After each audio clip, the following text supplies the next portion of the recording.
Halo sobat semuanya, balik bersama Bukupedia. Penggunaan geospasial data yang lebih dikenal dengan Geographic Data and Information dalam kehidupan sehari-hari maupun untuk berbisnis makin banyak digunakan pada saat ini coy. Banyak hal yang bisa dilakukan dengan geospasial data, seperti untuk pemetaan, analisa, dan lain sebagainya coy. Namun, tahukah kalian bagaimana penerapan di geospasial data yang kita miliki coy? Dan inilah 5 contoh penerapan data geospasial. Sebelum itu, jika kalian suka video ini, jangan lupa klik tombol like dan subscribe jika kalian suka, dan boleh share ke teman-teman dan sahabat kalian semua coy. Mapping atau pemetaan ini merupakan penerapan geospasial data yang paling sering digunakan oleh sebagian orang coy, baik individu maupun bisnis. Kalian bisa memvisualisasikan berbagai data geospasial seperti building, footprints, rute perjalanan, atau point interest.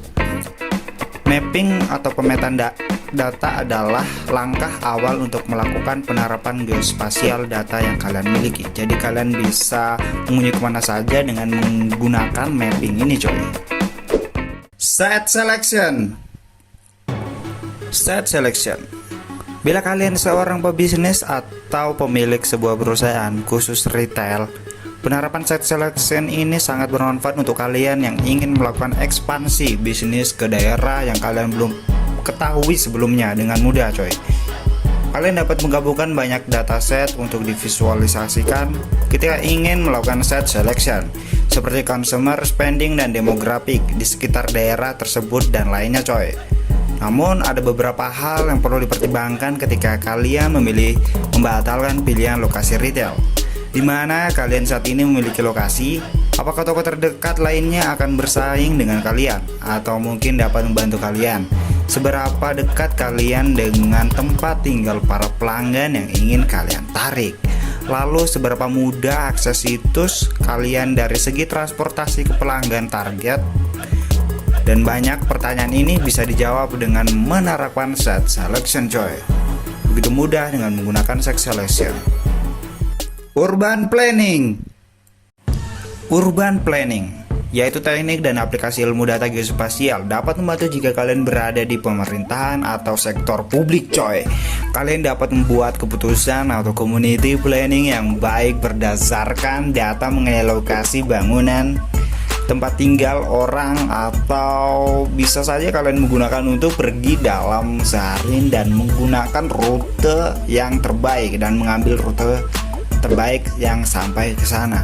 Misalnya kalian dapat mengencanakan konstruksi jalan atau sistem transportasi lain untuk memangkas waktu berjalan atau berkendara ke tempat yang sering dikunjungi orang, seperti toko kelontong atau tempat Orochimaru tinggal. Wibu! Atau kalian dapat melakukan hal sebaliknya dan merencanakan untuk membangun fasilitas penting coy, seperti rumah sakit atau sekolah di area yang sudah diakses dan banyak dilalui pejalan kaki. Jadi urban planning ini dapat membantu kalian untuk pergi kemana saja yang ingin kalian tempati coy. Ya, contohnya seperti urban planning yang tempat dimana rute-rute tersebut telah ada. Network planning, perencanaan sistem telekomunikasi adalah bidang lain di mana data geospasial dapat informatif.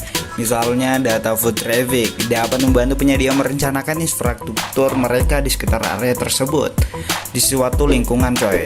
Tentunya ini dapat memungkinkan mereka untuk mencapai cakupan seluas mungkin dengan jumlah perangkat keras yang paling sedikit.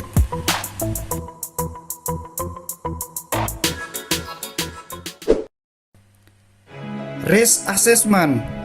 Industri atau asuransi adalah sektor lain yang semakin memanfaatkan aplikasi data geospasial untuk mengembangkan kerangka kewajiban untuk bangunan. Perusahaan asuransi perlu mengetahui sejumlah sifat geospasial mereka. Ini termasuk tepatnya di mana sebuah bangunan berada, berapa banyak ruang yang dibutuhkan, dan berapa jumlah dekat dengan bangunan di sekitarnya. Atribut ini memungkinkan mereka menilai seberapa rentan sebuah bangunan terhadap hal-hal tersebut, seperti cuaca yang merusak atau bahkan kerusakan yang secara tidak langsung disebabkan oleh sumber lain, misalnya kebakaran yang meluas atau kecelakaan kendaraan dan atau semacamnya. Jadi kita dapat mengetahui dengan menggunakan risk assessment, coy.